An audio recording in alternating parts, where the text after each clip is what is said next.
Hi, my name's Ashley Hager. And how many packets of sugar do you think is in this? 1, 2, 3 maybe at most?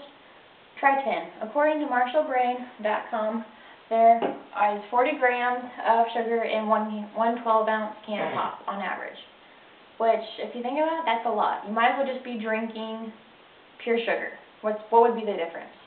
So, but people want the caffeine that it has and the jolt that it gives them because how much they want to be more aware throughout their day. However, I don't think it's fair for schools to be selling pop to students during class. Although many students are probably drinking pop after school, possibly one before too, schools need to stop selling them. It needs to be outlawed because of the harmful effects it's giving them. Because of the short-term and long-term. Mountain Dew, Pepsi, Coke, Cherry Coke, Root Beer, Volt are some of the leading pops kids are drinking or choosing out of vending machines instead of a tall glass of water. They're choosing what they want instead of what they need. They just need to be hydrated. They don't need the sugary drinks that they're choosing. The schools need to take the pops out of the vending machines altogether. According to CBC.com,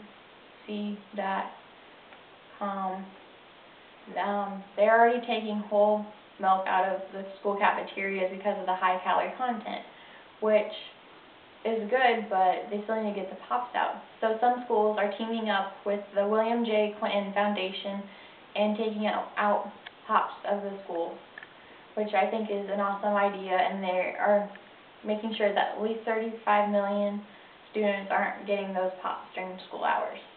But they decided to leave Diet Pop. But is Diet Pop really better for you? They took out the sugar, but they added a lot more sodium in there. And just because it has diet on it doesn't mean it's automatically better for you, which is more or less what people are thinking. So I think people just need to research this and find out for their own information that Diet Pop isn't any better. So when people look at the nutrition label, they see that there isn't a lot of calories. It's decent, but then they don't see the sugar. And if you drink one pop a day, that's 150 calories. If you drink one pop a day for a year, that's 54,750 calories. There is 3,500 calories in 1 pound.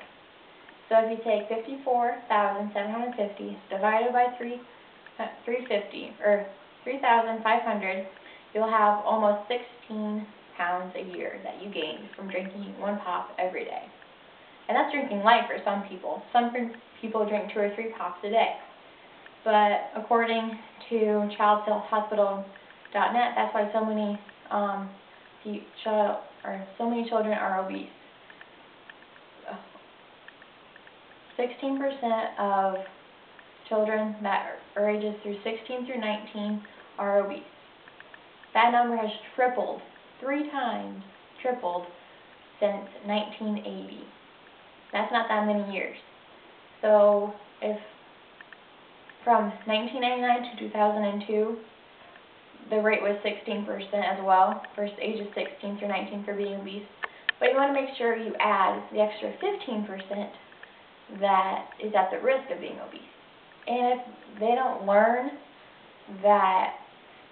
what they're doing wrong and try and fix it and come up with healthier choices, they will, 70% of those kids will end up being obese through adulthood, which makes sense.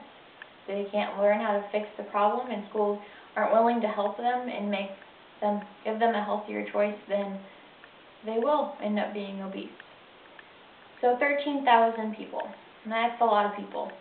13,000 people is also the number of teens that are diagnosed with type 1 diabetes. According to CDC.gov,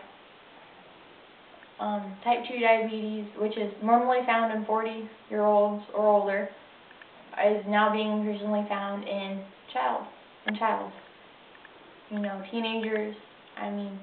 Diabetes is when your body has an overproduction or has a higher level of insulin, and they need to, it can't process all the insulin that it's making. So, and diabetes can be from sugary drinks, sugary snacks, all that stuff. But it also can be from your family. It's hereditary. But I mean, this is a really big factor for one of the long-term effects that POP is getting with children, and it's such a bad thing bad effect that schools need to learn, that they need to help these kids find a better something to drink. So,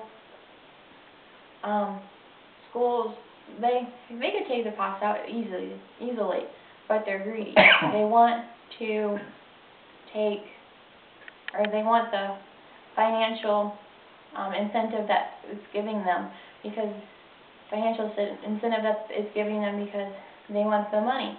They don't care how harmful it is on their kids. They want to keep the financial profit that they're getting and still give these harmful effects to kids. I mean, there's 40 grams of sugar in this. Why wouldn't someone help you? And wouldn't you want your child not to have the choice to have just a glass of water or flavored water instead of POP? I think schools and parents, school faculty and parents need to team up and fight this against the POP companies who are putting these POPs in the local schools. And is there really a choice of the harmful lung effects that is giving them? I mean, diabetes, obesity are just some of the long-term effects. But what about all the short-term effects? I think this really needs to be looked into. Thank you.